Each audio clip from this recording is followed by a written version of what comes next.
सेठ के यहाँ एक व्यक्ति काम करता था। सेठ उस व्यक्ति पर बहुत विश्वास करता था। जो भी जरूरी काम हो सेठ हमेशा उसी व्यक्ति से ही कहता था। वो व्यक्ति भगवान का बहुत बड़ा भक्त था। वह सदा भगवान के चिंतन, भजन, सत्संग आदि का लाभ लेता रहता था। एक दिन उसने सेठ से श्री जगन्नाथ धाम यात्रा करने के लिए कुछ दिन की छुट्टी मांगी। सेठ ने उसे छुट्टी देते हुए कहा, भाई मैं तो हूं संसारी आदमी, हमेशा व्यापार के काम में व्यस्त रहता हूं, जिसके कारण कभी तीर्थ गमन का लाभ नहीं ले पाता। तुम जा ही रहे हो तो ये लो 100 रुपए मेरी ओर से श्री जगन्नाथ प्रभु के चरणों में समर्पित कर देना। भक्त सेठ से 100 रुपए लेकर श्री जगन्नाथ धाम यात्रा पर निकल गया। कई दिन की पैदल यात्रा करने के बाद वह श्री जगन्नाथपुरी पहुंचा।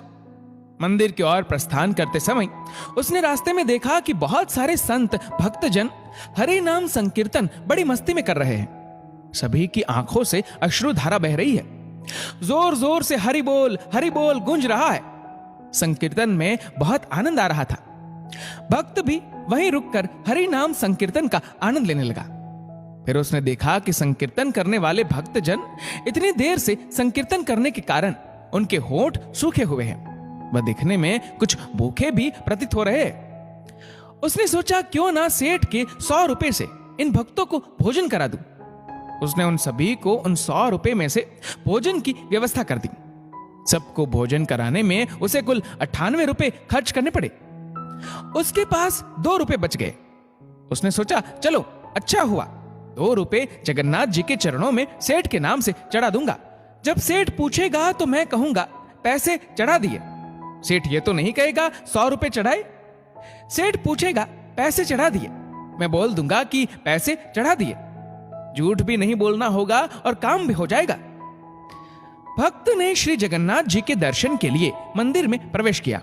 श्री जगन्नाथ जी की छवि को निहारते हुए अपने हृदय में उनको विराजमान कराया। अंत में उसने सेठ के 2 रुपए श्री जगन्नाथ जी के चरणों में चढ़ा दिए और बोला, ये 2 रुपए सेठ ने भेजे हैं।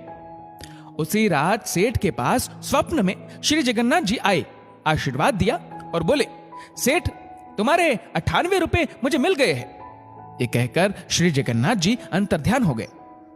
सेठ जाग गया, सोचने लगा मेरा नौकर तो बड़ा ईमानदार है, पर अचानक उसे क्या जरूरत पड़ गई थी। उसने 2 रुपए भगवान को कम चढ़ाए। उसने 2 रुपए का क्या खा लिया, उसे ऐसी क्या जरूरत पड़ी। ऐसा विचार सेठ करता रहा। काफी दिन बीतने के बाद भक्त वापिस आया और सेठ के पास पहुंचा। सेठ ने कहा कि मेरे पैसे जगन्नाथ जी को चढ़ा दिए थे। भक्त बोला, हाँ मैंने पैसे चढ़ा दिए।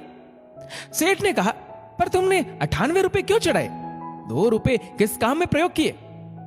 तब भक्त ने सारी बात बताई कि उसने 98 रुपए से संतों को भोजन करा दिया था और ठाकुर जी को सिर्फ 2 रुपए चढ़ाए थे। सेठ सारी बात समझ गया।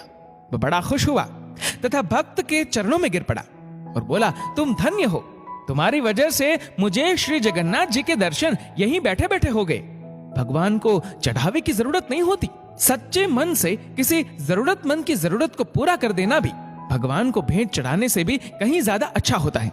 हम उस परमात्मा को क्या दे सकते हैं जिसके दर पर हम ही भिखारी है। दोस्तों, इस वीडियो को लेकर आपकी क्या राय है नीचे कमेंट